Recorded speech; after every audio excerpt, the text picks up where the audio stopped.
Sorry, I'm late. Had to remove malware from my computer and thought I got it done yesterday, but this morning I realized there was more left. But now we're ready to roll. So this is going to be an interesting day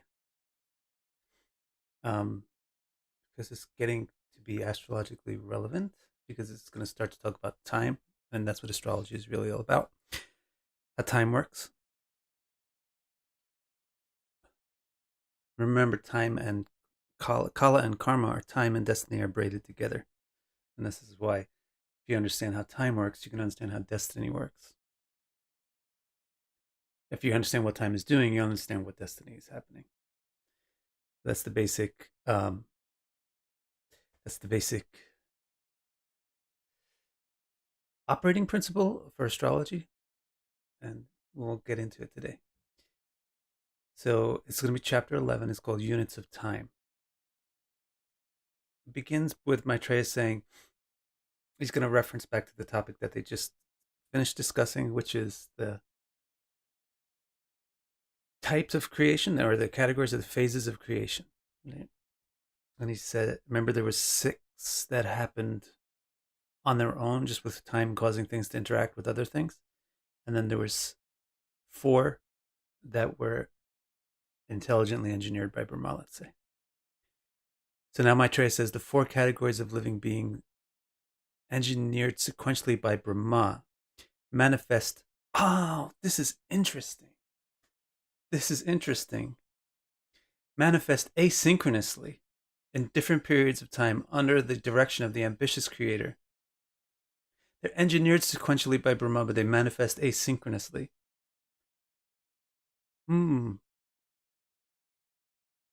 So I think this is clearing up the problem that at least I had yesterday in my head about the description.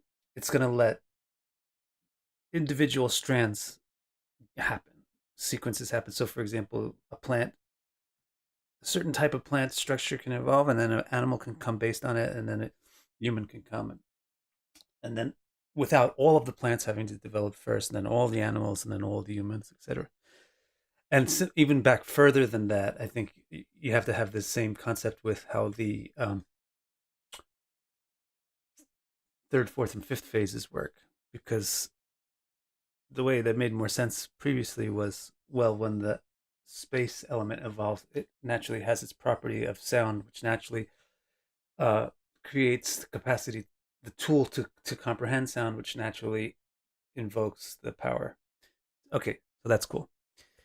So they manifest asynchronously in different periods of time under the direction of the ambitious creator Brahma, who is empowered by Hari, whose directions are flawless, and whose existence and power has no origin beside himself. Now, next topic's going to start.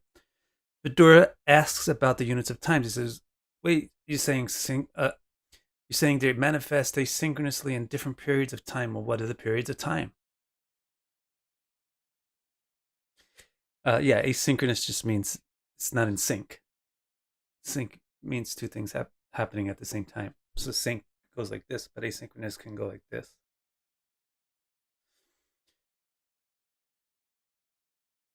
So Vidura now is going to ask about Now, Vidura had previously asked about the units of time, so Maitreya takes this opportunity, because now he's at the point where he can start talking about how these things sequentially develop. So how will you measure the progress of the development?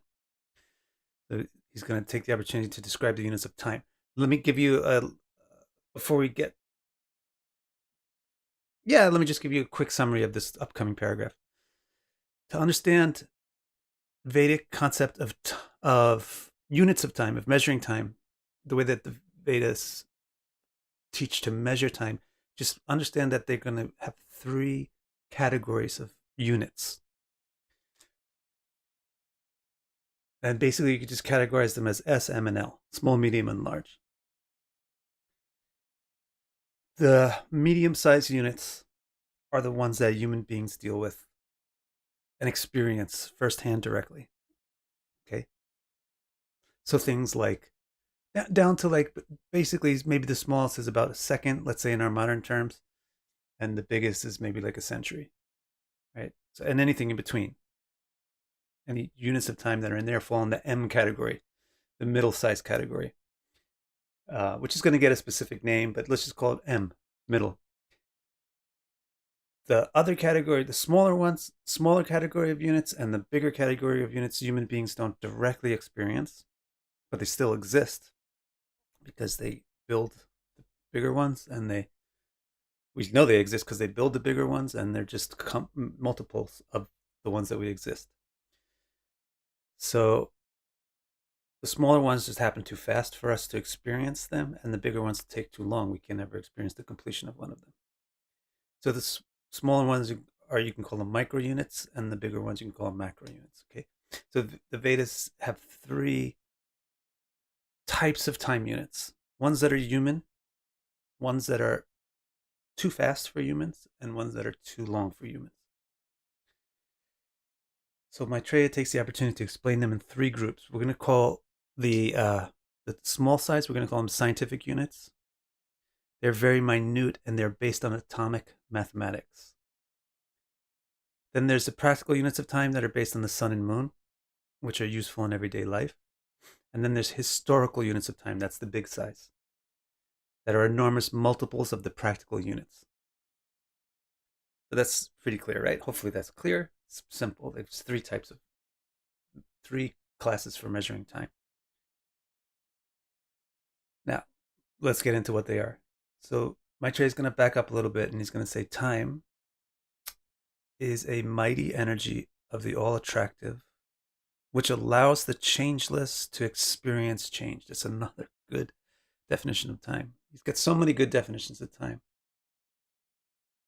The first one that he said was that it's the thing that allows excitement to happen because it allows new things to happen. The second thing that he said when he defined time was it has no qualities unto itself. It's simply experienced by its effect on other things, which is the ability for them to change. And now the third thing he says is that it allows the changeless to experience change. It allows consciousness, which is a changeless experiencer, to experience things that can be changed. Since we can only know time by the changes it enables, the only effective way to measure it is in reference to the changes it causes. This is Maitreya's thesis, right? Or his basic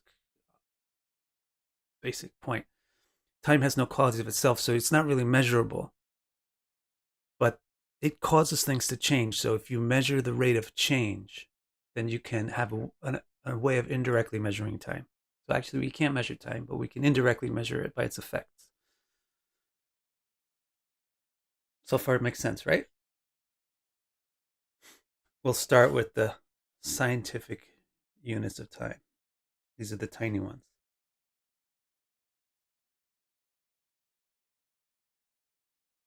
It actually kind of overlaps slightly into our experienceable time. So, ready? Any questions so far about this? Otherwise, we'll jump into the scientific units of time.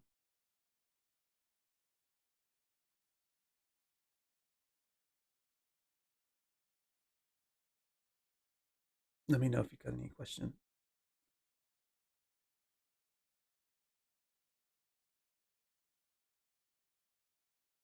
I don't know if it's a reflected phenomenon. I don't know what that really means. I don't know. What does it mean to be a reflective phenomenon like moonlight? The rate of change of awareness, the rate of change in objects. Actually, the awareness doesn't change, really. But the awareness is constant and it experiences changing things. Changes sun and time reflects those changes. Sun is going to be one of the ways, but not the only way. The sun will not be able to measure scientific units of time. It's too big and slow. Or maybe, let's see how they define it. Maybe it is always the sun. Might be wrong.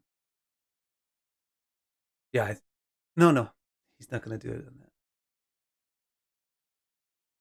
All right, so it's pretty simple so far. Now let's get it's actually pretty simple, this whole thing. It's just kind of mind-boggling how precise it is. Incredibly minute spans of time are measured by changes in incredibly minute things. So the basic principle is time is the ability for things to change. So we'll measure time by the amount of change that we see. If we're going to have minute units of time, like nanoseconds and Plancks, then we're going to have to see minute changes, extremely microscopic changes. The most minute distinguishable particle of reality is called Param Anu. This is the Vedic term for the theoretical particle, or maybe it's a real particle that's just the smallest thing by definition. You can't get smaller than this thing. Greeks called it atom. Then we adopted the term and we applied it to something, and then we found out that there's some subcomponents in that thing that we called once upon a time an atom. But the actual definition of the term atom is the same as Paramanu. Paramanu literally means the smallest thing.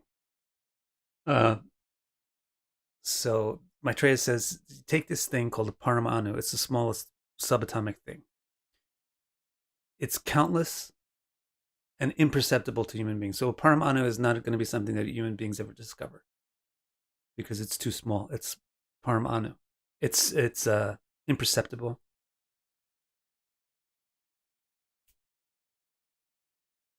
Right, Kermit. If you can't detect change, then it'll feel like time is not going. But anyway, you'll see. As the building block of all forms, it combines endlessly to form even the largest objects. So this is the basic, tiniest particle of Prakriti. It's the component of even the elements. Like it's the component of space, even. It's the component of air, etc. You'll never directly be able to experience it, but it's the building block of all the things you can experience. Now he says, I'll tell you what, I'll go back to this questions and answers after I get through this unit on time. So go ahead and write them in, but I won't turn my attention to them until after we get through this. He says, when you get two of these Paramanu, what they tend to do is they tend to, just like everything in existence, it tends to form units. So the two tiniest particles, if they form a unit, they form something called an anu. Two Paramanus makes an anu. And then these anus, if you get three of them to combine, it's called a trasarenu. The trasarenu is a particle that is barely visible to the human eye as the most minute mote floating upward in dappled sunlight. Calculation of scientific units of time is based on an observable change to the trasarenu particle, because it's the smallest thing you'll be able to observe. So there's actually smaller units of time even, but they're not even comprehensible to the human theoretical mind. Calculation of scientific units of time is based on an observable change to trasarenu. The smallest unit of time is called Triti. A Triti is equivalent to the duration in which a trasarenu form a triad. Okay, so you got this thing called Paramanu. When two Paramanus get together, they make Anu. Then if you have a bunch of that happen around, then you get a bunch of Anus floating around in a space. And if three Anus will combine, they'll form triads. Paramanus form couples and Anus form triads. Paramanus make the couples, and then three of those Anus make their triad. That's called trasarenu. That's something that you can see. The duration in which the trasarenu form a triad. The triad of Anus makes a further triad. The amount of time it takes that to happen is the smallest unit of time that's measurable. And it's called a Triti. Now, I did a calculation to give you a modern equivalent of how long it is in terms of seconds. And it's roughly, I mean, my calculation is not totally accurate, but you have to take tenth, a hundredth, a 10,000th of a second. It's 5 10,000ths of a second. That's the smallest unit that the Veda will deal with. It's called Triti. Now, larger units are extrapolated from a Triti. So you just have to have one observable change, and then the rest of it can be theoretical. So they say that the amount of time it takes for the smallest thing you could possibly observe to change into the next biggest thing you can observe, that's the smallest unit of time. It's called a Triti. And now the rest of our units of time can be based off of this Triti.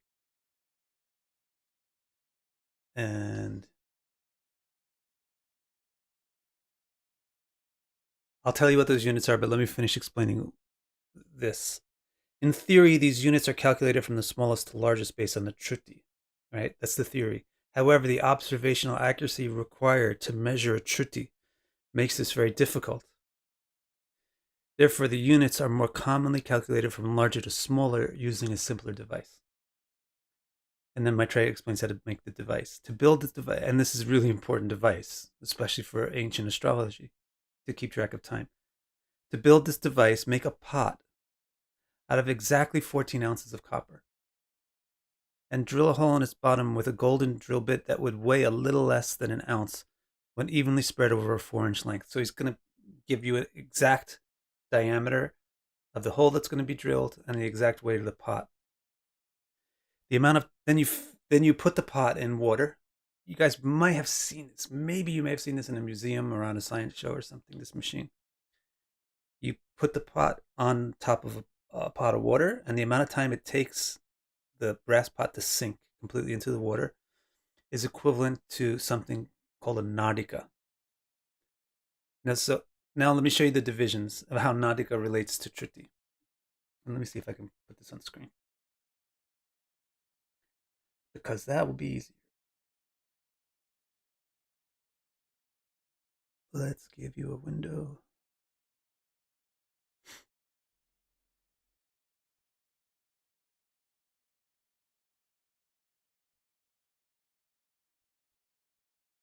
Here it is. That's huge. No, that's reasonable size. All right, so you see this? You got the smallest thing is the Triti. Yeah, there's your whole thing. The smallest unit is the Triti, and the duration of it is the forming of a Trasarana triad. If you take 100 Tritis, you get something called a Vedha. A Vedha, it's about 5/100ths of a second.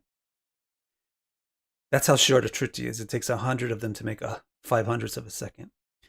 If you take 3 Vedha, you get a Lava. And that's like 1.5, up 0.15 seconds. If you take 3 of those, you get a Nimesha. You may have start to hear about these terms. You can hear about sometimes in poetry. Lava matra sadasanga sarvasiddhi hoy. Nimeshana, Yugaitam Nimeshana. A lot of poetry is going to use these small terms, small units of time. But interestingly, I never really heard a poem go to a Triti or a Veda. Maybe it's overly scientific. So yeah, now it's just 3. 3 Vedas makes a Lava. 3 Lavas makes Nimesha. Nimesha is half a second.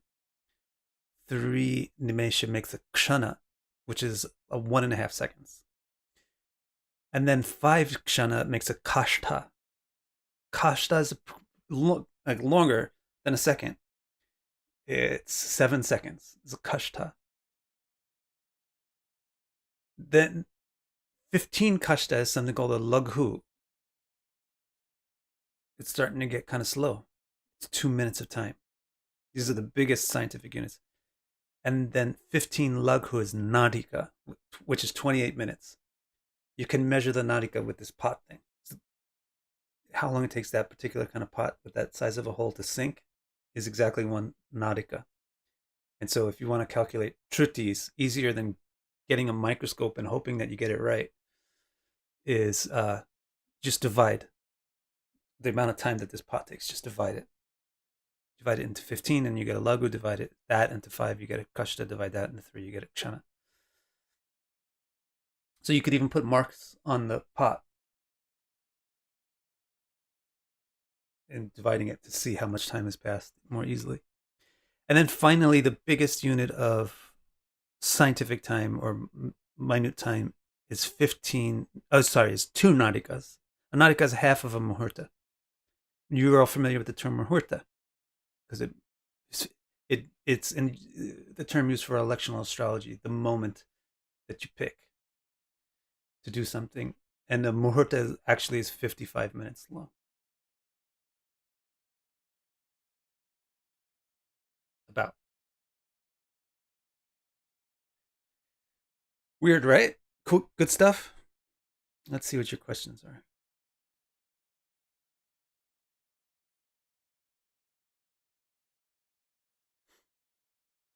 So there must be a point where time is so fast that it seems eternal, and a point where it's so slow that it seems eternal.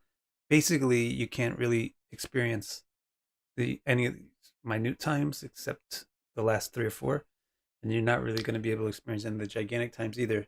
So those types of things would be, if you could only experience those, you wouldn't really experience time.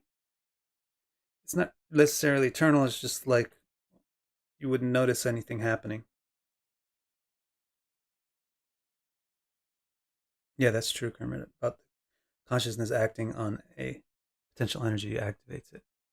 It has some synergy in it with the quantum theory, with the observer effect in the quantum mechanics. Okay, good.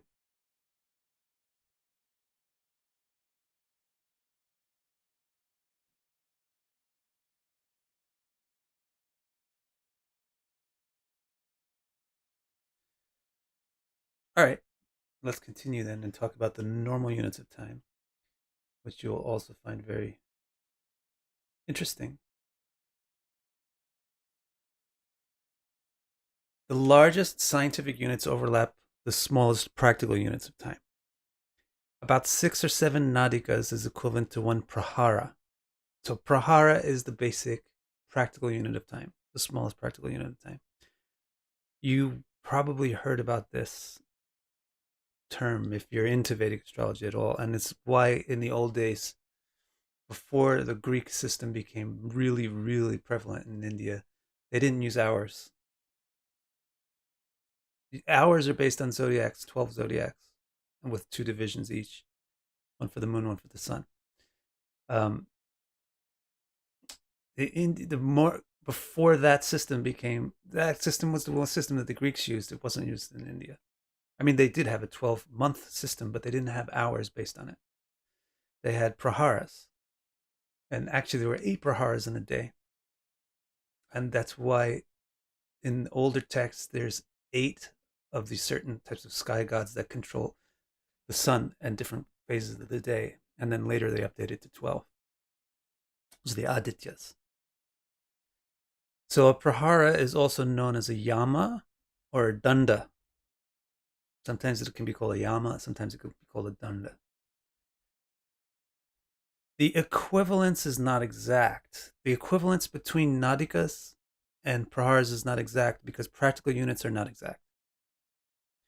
They fluctuate because they are measured by changes in the position of the sun, which fluctuates according to seasonal latitude. So this is the difference between modern timekeeping and timekeeping up till about, I don't know, I'm going to guess about 3 centuries ago. At some point, when they started building clocks, they started keeping time based on machines. So what has happened to our timekeeping is that it's become standardized. An hour is always an hour. Like an hour always lasts a certain amount of time, and that time is the same. It doesn't matter if it's the summer or if it's the winter. It doesn't matter if the day. What happened now is the day can last for 18 hours in some places, or all day, 6 months in some places, or it can last for 0 in some places. You know, now we have the day that fluctuates, but our hours always stay the same.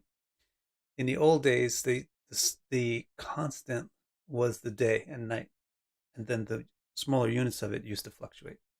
That's what he's saying here.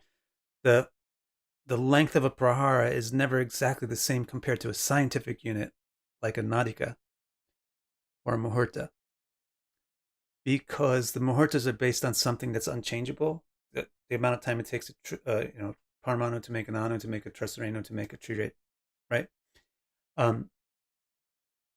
That doesn't change according to season or time of year or latitude or anything. So those units are fixed. The practical units of time fluctuate because the amount of time, if you divide a day into 4 segments to get a prahara, the length of the day determines the length of the segments, and it's going to be different depending on your latitude. So that's what Maitreya is saying here. They overlap the scientific units overlap into our practical time, but still they're different because they're inflexible units of time. They're scientific, they're rigid. Whereas now that we're in this middle section of time units, we're talking about flexible units. The equivalence is not exact because practical units are not exact. They fluctuate because they are measured by changes in the position of the sun, which fluctuates according to season and latitude. Even when we cannot see it, Maitreya says the sun moves. Even when you can't see the sun, it's moving. Since it always changes position, it is a reliable reference for measuring practical time. So this is also the basic Vedic theory about how you measure practical units of time. Yeah, time is measured by its change, by the effect that it has, which is it allows things to change. The simplest thing that changes at the most constant rate is the position of the sun. So the Vedas based the units of time, and this was global. Everybody did this. Everybody bases their measurement of time on the units of the sun, of the movement of the sun, because the movement of the sun creates the day and the night, which is the basic rhythm that every human being and every life form participates in. The basic unit of practical time is the day. That's what I just said, right?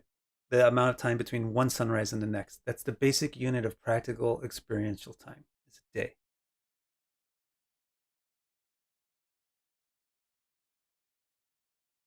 So now let me show you these units that can be derived from a day.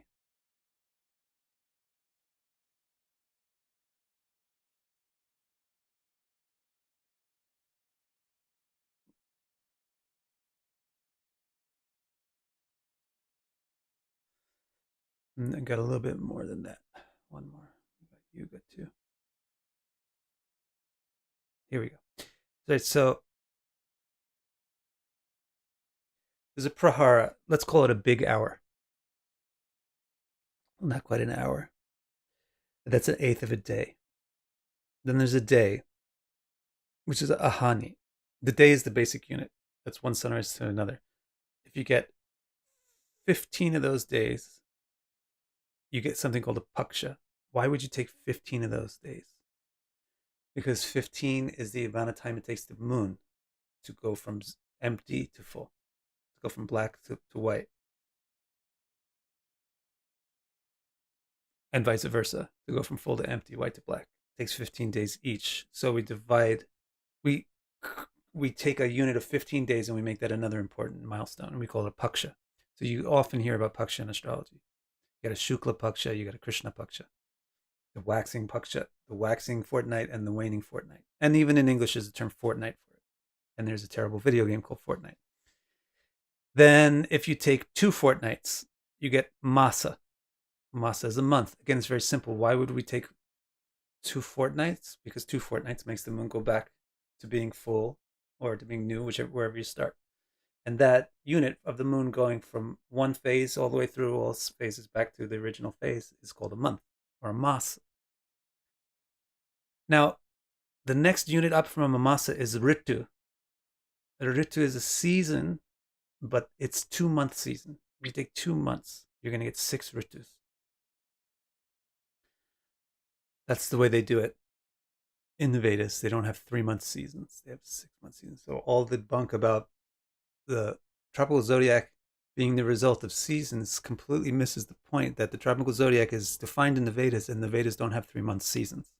So it's probably not based on the seasons, the 3-month seasons.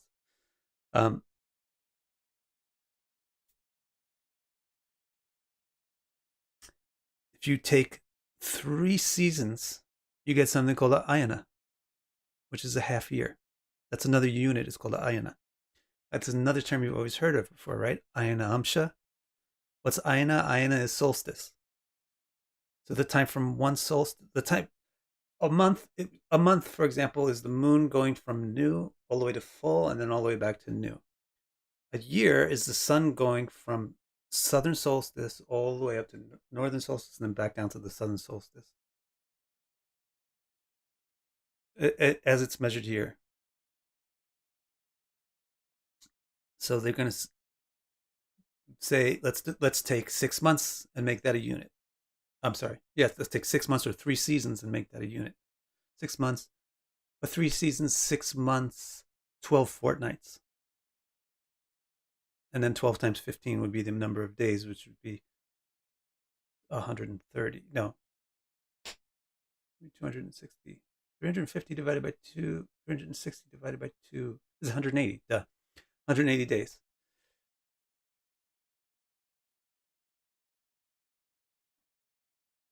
Okay, so that's another unit, is the ayana. So this also is showing you that they're basing the units of time on the movement of the sun. Hello. So that's why the things which are based, that's why the zodiac is based on the sun. It's based on the ayana, the solstice. They're not basing the movements of time. They're not basing the measurement of time based on a star. They're basing the time flow on the movement of the sun. Remember, this is the basis for astrology, is that time and destiny are intertwined inseparably. Karma and kala are a braid. And so you can know the destiny by knowing the time. Like right now, I know that it's not going to be dark soon. It's going to take, because the sun just came up. It's very basic things. Or I can know that I'm going to be hungry soon because of the time of day it is. So that's very simple prediction. And you could do more and more sophisticated prediction, and more symbolically you understand the measurement of time. But so the basic astrological tool is to measure time, and time is based on the sun, and the sun is creating days in the earth and the moon and in itself. The earth day is a simple day, the moon day is a month, and the sun's day is a year, and it goes from ayana to ayana, or you can say from solstice, from equinox to equinox. Here they're measuring from ayana to ayana.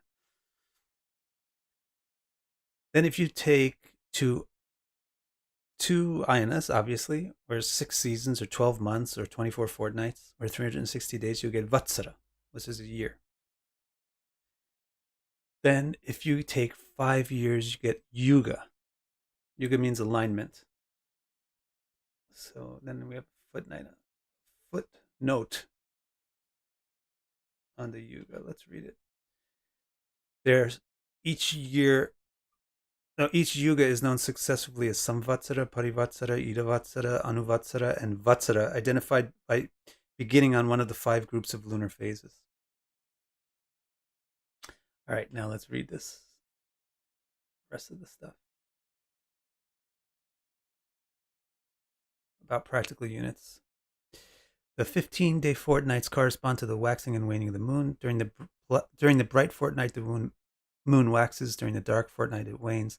The ancestrals. Now, this is really an interesting point. Different beings living in different realms experience their subjective day differently. The beings dwelling on Bu, where we dwell, we experience the sun going around the earth, observationally going around the earth as one day. But if you don't live on the earth, then that doesn't become your day. I think somebody asked this question yesterday. This would be the answer to that question. The Pitri experience the bright and dark fortnights like we experience the bright and dark halves of the day. So they experience the waxing of the moon as being their daytime, and the waning of the moon as being their nighttime. Right? We experience the sun being above the horizon as our daytime, and the sun being below the horizon as our nighttime. But if you don't have a horizon, if you live in a realm with a different horizon, the Pitri's realm, they experience the moon waxing as their day and the moon waning as their night. So their day lasts 30 of our days. So their lifespan is roughly 30 times longer than ours. So they can live easily up to 3,000 years.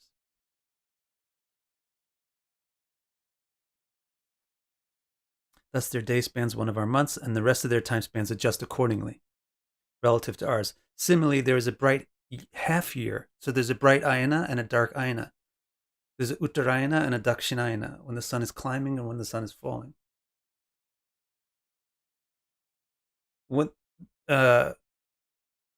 Similarly, there is a bright half of the year during which the sun is going north, and a dark half of the year during which the sun is going south. The gods in paradise experience the bright and dark half years like our bright and dark halves of the day. Their day therefore spans a human year. So you could do Bu Bhuva Swa to get the 3 basic realms. the people on Bu, they experience a sunrise to sunrise as a day. The people that dwell in Bhuva, they experience a moon lunation as 1 day unit. And the people who live in Swarga, which is kind of like when I say outer space, is they experience the sun's unit the whole year as 1 day. So they easily live 360 times. Their day is 360 times the length, the scientific length of our day. So although they live for 360, so they live for 100 of their years, like most things do, but their year is 360 times longer than ours by fixed measurements.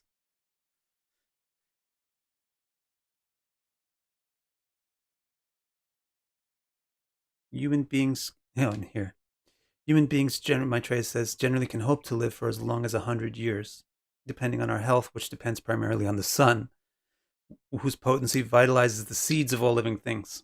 So it's still dependent on the sun, how much energy the sun gives to the crops can nourish living things on earth to live to be about 100 years. Therefore, humans respectfully worship the sun. Especially at the beginning of each 5-year alignment, they offer many excellent things in sacrifice to the sun. This is an important part of Vedic culture is to worship the sun. And at the beginning of each Yuga cycle, which is a 5-year cycle, it's not these gigantic Kali Yuga things, which are different. You're going to hear about them as well. It's really important to worship the sun at the beginning of each one so that you care about the sun and receive the sun and make sure that you don't do things that are going to screw up the sunlight, like greenhouse effect and stuff like that. All right, let's try to finish this today. Let's do the historical units of time too. Vidura said, I understand the practical time spans relative to humans, ancestrals, and gods. But what are the historical time spans that are based on eons? So the scientific time spans are based on Triti. The ordinary time spans are based on a day, and then those can scale to different kinds of beings. And now these gigantic time spans, they're based on things called kalpas, which you can translate as aeons. Now Vidura says he wants to know about those. He says, Blessed sage, you certainly know about the movements of divine time because your sober eyes are mystically empowered to understand the universe. So now Maitreya explains that an aeon or a kalpa consists of approximately 12,000 years relative to the God's scale.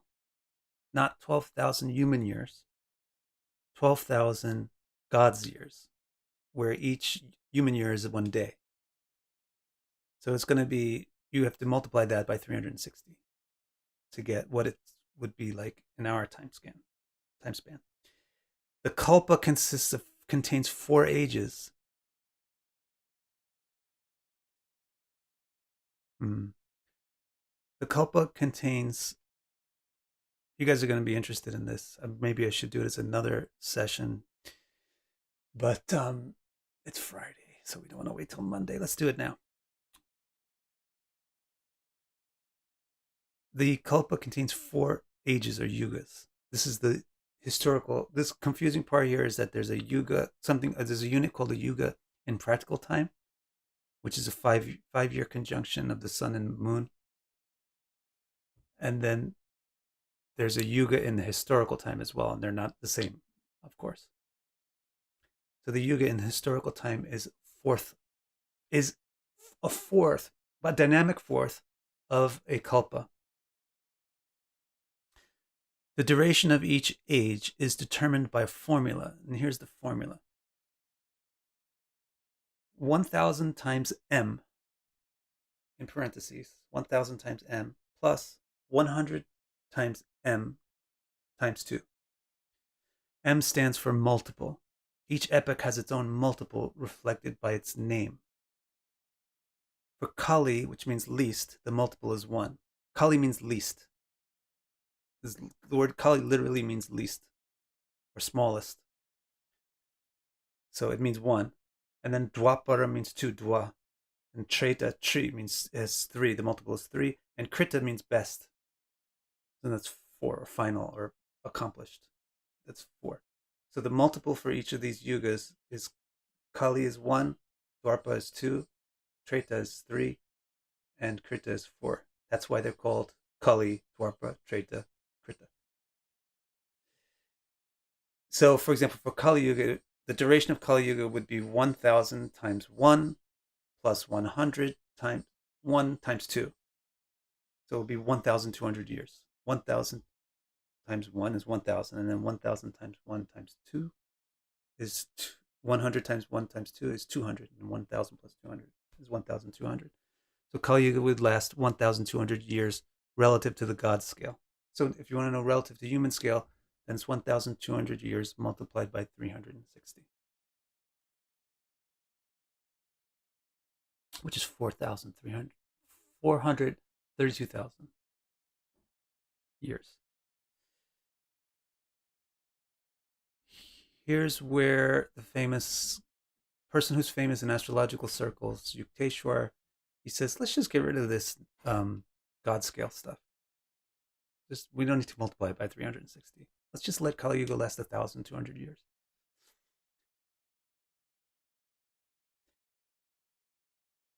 The 1,000-year multiple establishes the duration of the age itself. So why do you have this formula 1,000 times m plus 100 times m times 2?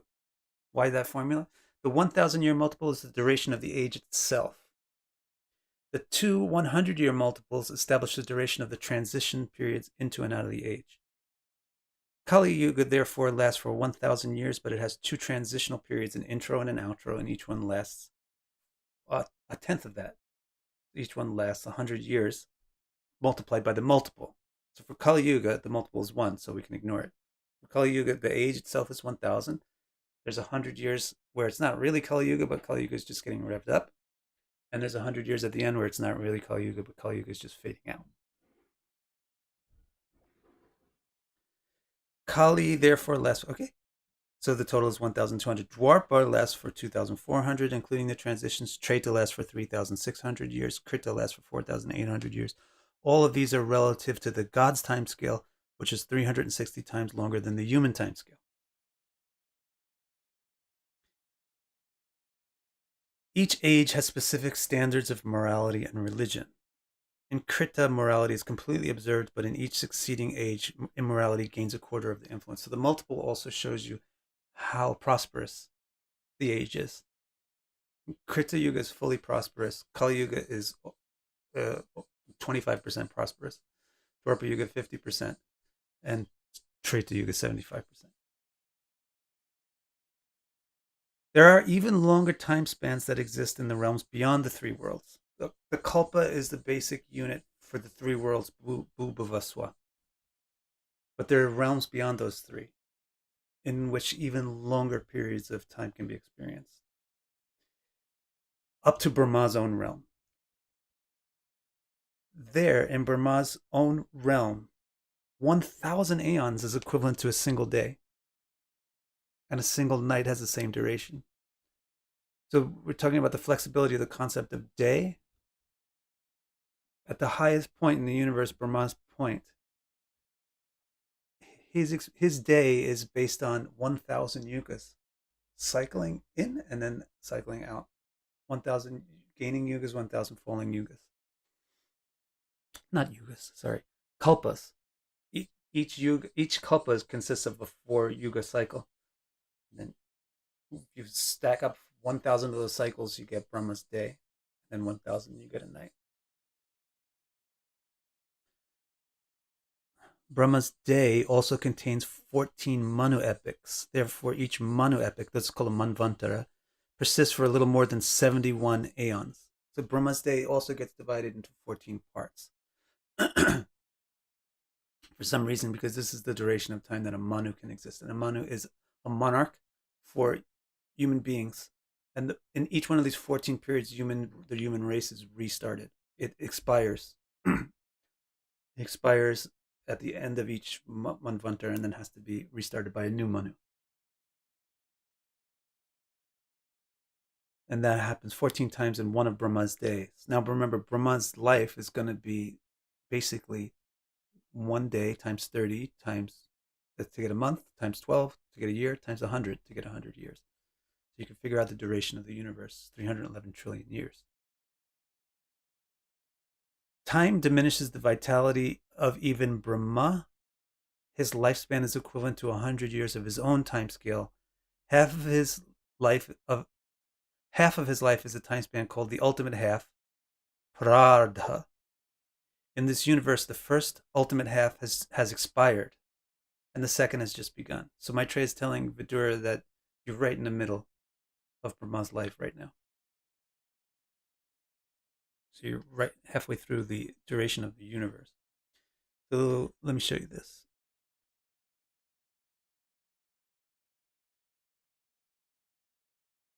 There's a lot more interesting stuff in this chapter, but we'll save that for Monday. Let me show you this table now.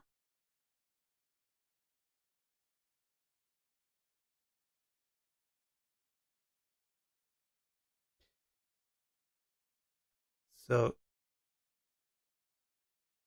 here are the units, the mega units that are too long for human beings to really comprehend, really. Kali Yuga, that's age 1. Dwapara Yuga, age 2. Triti Yuga, age 3. Krita Yuga, age 4. The multiples. So in the God's years, the table shows how long it lasts in God's years and human years. 1,200 for Kali, which is 432,000 human years. Dwapara Yuga is twice that. Treta Yuga is 3 times that. Krita Yuga is 4 times that. So Krita Yuga is 1.7 million years long.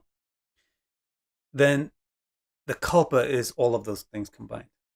And that's an eon, and that equals up to 12,000 God's years. 1,200 plus 2,400 plus 3,600 plus 4,800 is 12,000, which is 4.32 million Earth years, which is kind of getting long. It's kind of getting geologically long. Like how long the solar system exists, how much we can guess how long it probably exists or how long it's existed for with our empirical methods. This unit, this aeon, is starting to get relevant to that kind of a time span. Bigger than a kalpa, you get a manvantara, which is not exactly based on a kalpa. It's more like based down from Brahma's life, but it falls in between a Brahmadina and a kalpa. You can call this an epoch if you like, and it lasts about 852,000 God years, or 306.7 million human years. You know, according to the Vedas, a particular instance of the human race will go extinct during this time span, and then the next one will start in the next time span. Then the bigger than a Manvantara is called a Brahmadina, which is simply a day of Brahma. A day of Brahma actually is equivalent to 12 million years of the gods. Even the gods that are dwelling in the nakshatras wouldn't really be able to comprehend at all the length of the day of Brahma. It's 4.32 billion years, and that is a very interesting number, isn't it? That's a very relevant number to modern cosmology in terms of how long it's thinking about the solar system existing. Because according to the Vedas, it's a system like the solar system, the Earth system, can exist while Brahma is awake. And then when he falls asleep, it starts to fall apart. So 8.64 billion year cycle for the creation of the Earth system, the solar system. It pretty much matches what we're observing. Finally, bigger than the Brahmadina is 50 Brahma years. I just turned 50. Parardha. So I guess I kind of have one thing in common with Brahma. He's also 50 right now. 1/2 of Brahma's life is 432 billion years for the gods, 155.5 trillion years for us. So if you multiply that by 2, you get 311 trillion as the ultimate duration of the entire universal system. That's also kind of right in terms of what we look at with it's on the page. It's in the right ballpark for what we're guessing with our telescopes and theories and stuff.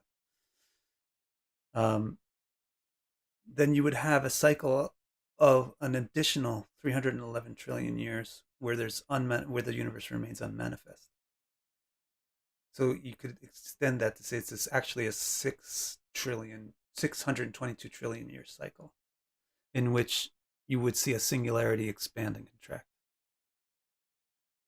Expand and expire, maybe not contract. I don't know how it actually works. So isn't that totally fascinating? The way that the Vedic scripture defines units of time, both on microscopic, scientific level, practical level, and then on this theoretical, huge, universal cosmological scale. What's fascinating to me is how relevant it is and how it also makes sense and matches modern estimates fairly well, fairly amazingly well, to my knowledge. Let's see what else we got. If you got any questions, I'll take those. It's a happy Friday, isn't it? Thank you, Bardo. Let's see what we got here.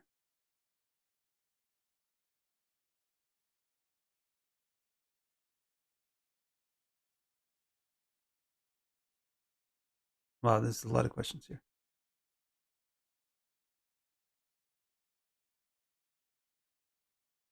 There's a lot of questions. Bardo, are these time units related to light, speed of light? They're not, are they?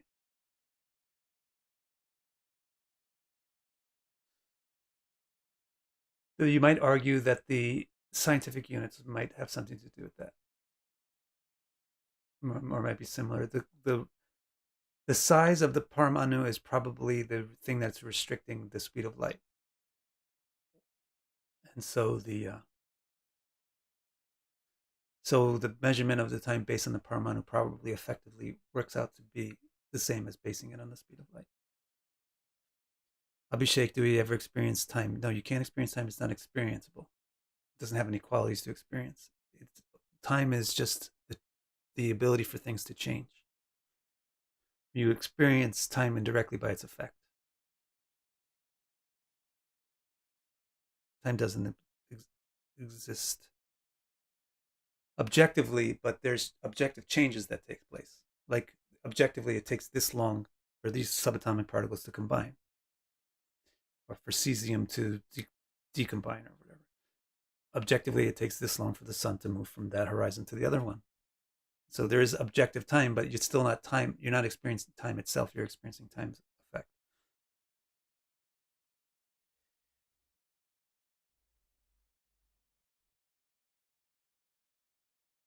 By the way, the modern time is based on the atomic time. They've actually tried to take the scientific concept of time and make it something that we work with in the practical world, because we're all based on the atomic clock, which is using cesium instead of paramanus. They use cesium. It's basically the same concept, the rate of change in an atomic thing.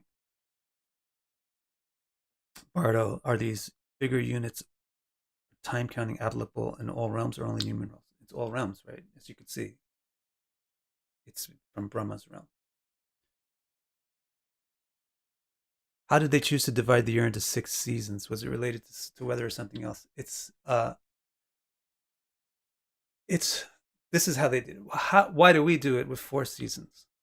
Because of the way that we figured out the solstices and equinoxes. Well, the reason why we have 4 seasons is we're going to say, all right, you see the solstice here, that starts 1 season, the equinox, that starts another season, that other solstice starts the 3rd season, and this other equinox starts the 4th. Boss, you're done. But the Vedas say, you see those equinoxes? Those equinoxes are equal. They're about things being equal. They're about the day and the nights being equal. Why should they start a season? Start is not equal. Start is at the beginning. They should be in the middle of a season, because that's what their nature is, to be middling. The sun is here in the middle. It's equally in the middle of day and night. It's equal in the middle of north and south. So put it in the middle of a season. And the way that you do that is you get 6 seasons. The solstices are extreme. Let them start a season. Actually, yeah, okay, let them start a season. There's another way to conceive of Vedic weather seasons so that there's also four, and then even the solstices would be in between them. I'll give you the full answer. I mean, let the solstices start a season, then the next season starts 2 months later. It's simple.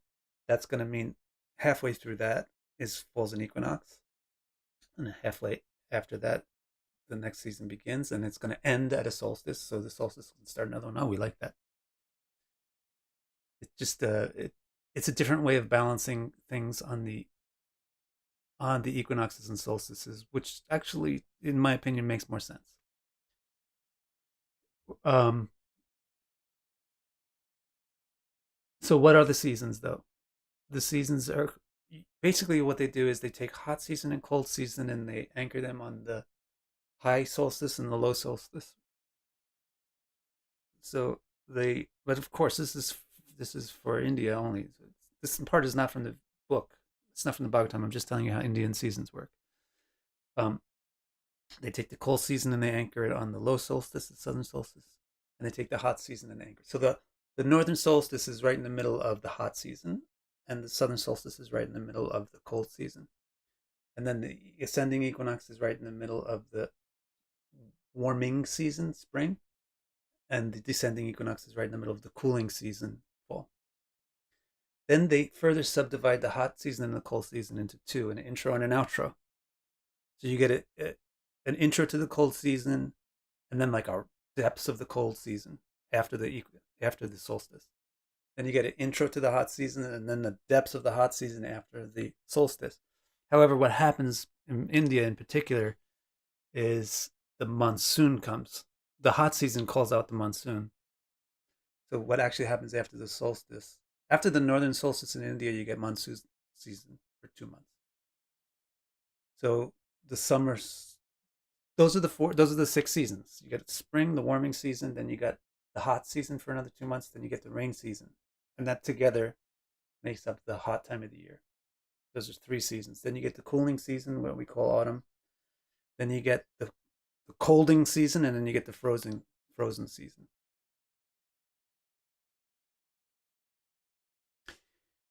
Space can argue. Abhishek says space can arguably exist without time. I don't know how you would argue that.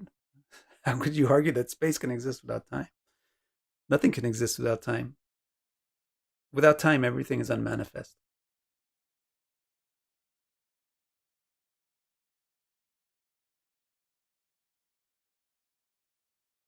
Is time the cause or is it the effect of change in space? Time is the cause of the change in space. Thank you, Kermit. You gave the right answer. Right, Angelique, you gave the right answer.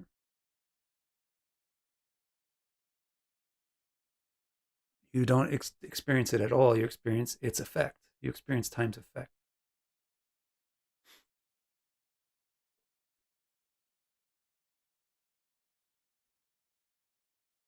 Bardo asks, is lifespan a constant in each realm scaled according to the time units? Exactly. Bardo, you got it exactly correct. SC, depending on your journey, your minutes can seem long and your years short. Depending on your experiential time, you can truly get it done. Yeah, time is subjective because the rate of change determines your try to get this. We're trying to measure time. So we're going to use objective changes to create time that everybody can talk about and express to each other. So if we're going to be doing science, we're going to base it on this atomic change. If we're doing practical things like when should I meet you at the restaurant, we're going to talk about changes in the sun's position. If we're talking about cosmological units, we're going to talk about changes in Brahma's breathing, which is the basis for his day and nights. So that I don't say I'll meet you at the restaurant in an hour, but I feel bored, so an hour takes longer for me, and you feel excited, so an hour feels really short for you. So you get there way before I do and have to wait forever. That's not. We're defining units of time based on the objective thing. Time, however, is subjectively experienced through change. If you're not experiencing things changing much, you feel bored. Things are taking a long time. But that's not what affects the units of time, the way that we measure it and communicate it and talk about it.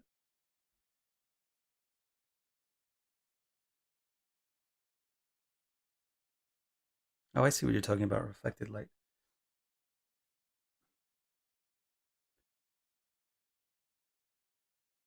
So in theory, Bardo asks, if other realms correspond with our own, we should stop worrying about Earth's lifespan. It will go on forever, unlike humankind. Yeah, what do you have to worry about?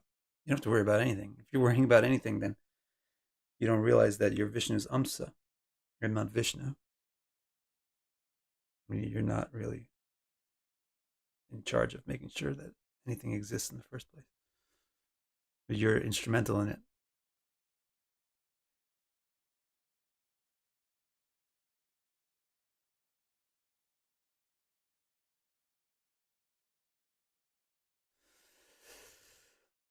Let's see what else we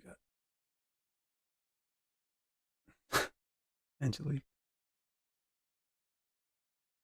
Kermit, I'm not understanding your question. Are these numbers dynamic in nature? The practical time units, the thing which is fixed is the length of the day. Then the things which are derived from the length of a day are going to be dynamic. So a prahara is dynamic. It's not always the same length of time equivalent to a muhurta or nautica. It's different than the way we do it now. The way we do it now, we go down to seconds, and they're always the same amount of time. And actually, we're doing days the same amount of time. And actually, if you look at how they're doing it, they shove these extra not milliseconds, like tenths of a second into the atomic clock at the end of every year to adjust it. And they don't really know exactly how many to shove in until it's right about time to shove it in to keep it in sync, because there is this natural disconnect between practical units of time and scientific units of time. But they're trying to run the practical units of time based on the atomic clock. But in order to do that every year, they need to just mush it around a little bit.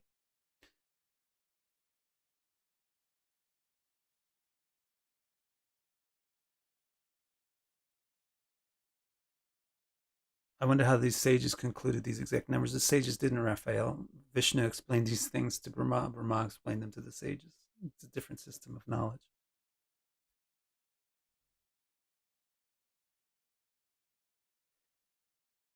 Lakshmi, Kali Yuga is for the devolved beings, so is devolution of the jiva is inborn in creation, because I don't see a reason why a jiva experiencing Satya Yuga.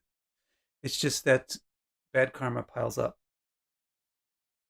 And so there needs to be a time in the universe when that bad karma can bear fruit. So over all that period of time from Satya Yuga, a little bit of bad karma accumulates and it degrades into Triti Yuga. And in Triti Yuga, a little bit, the bad karma is a little more frequent. Bad activity is a little more frequent, and it piles up and it degrades into Dwapara Yuga a little bit faster. And then in Dwapara Yuga, it's a lot more frequent. The bad activity piles up pretty fast and it gets pretty intense, and it piles up into Kali Yuga. Then it all gets dumped out in Kali Yuga. And then it can reset.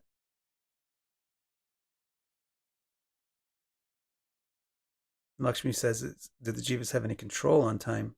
Or are they bound to moving according to time and changes it brings? They don't really have control of time. You can't really control the movement of the sun. You can't really control the changes in the atoms. And you can't really control the respirations and days and nights of Brahma. You don't really have control of time. Yet, nonetheless, time is part of the Shakti that you have as a result of being an Amsha of Vishnu. So you have the ability to bend your experiential time.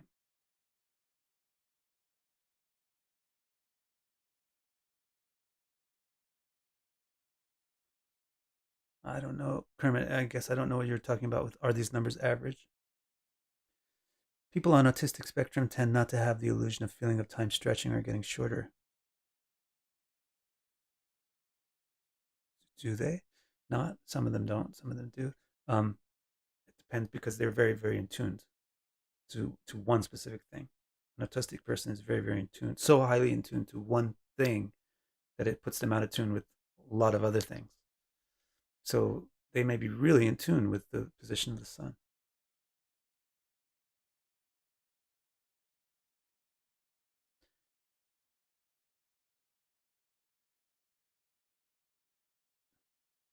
People in Kali Yuga should go on a bad karma rampage, and karma is carried over across yugas, right?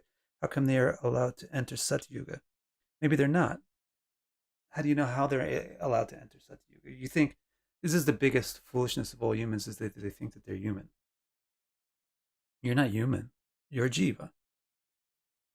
You're not any more human than a mosquito is a human. Mosquitoes can be a human too. This is a jiva is a jiva. So everybody's thinking, oh, when Sat Yuga comes, I'm going to be born as a human in Sat Yuga because I'm a human. I'll probably be an American and a male too. The ahankara is so thick that you so fully identify with what you are right now. Just because there's a Satya Yuga doesn't mean that everybody that's killing people and murdering people and killing animals and destroying the environment is going to be born as a human in Satya Yuga. They could get born as microbes in Satya Yuga. They could not be born at all. They could be held in Pitralok. It's not like so simple. It's not like a train track just going forward in time. Your reincarnation. As someone who knows a lot of people on the spectrum, it's a function of their consciousness and how their brain processes. Yeah, what I'm saying is they're very, very tuned to a certain thing that's ticking at a certain rate. But I don't think that all autistic people don't have subjective time. Actually, yeah, my son is on the spectrum. He did have that is an essence of his problem. So maybe they all do. It wasn't really, to be honest with you, it's not really that he doesn't understand subjective time. It's that he's not concerned with subjective time. He's concerned with accuracy. They just have different concerns. The autism is really just where the brain focuses on something that ordinary people don't focus on, to an extent that ordinary people don't, and it puts them out of sync with the rest of people, and unable to, in some cases, completely unable to interface with other people.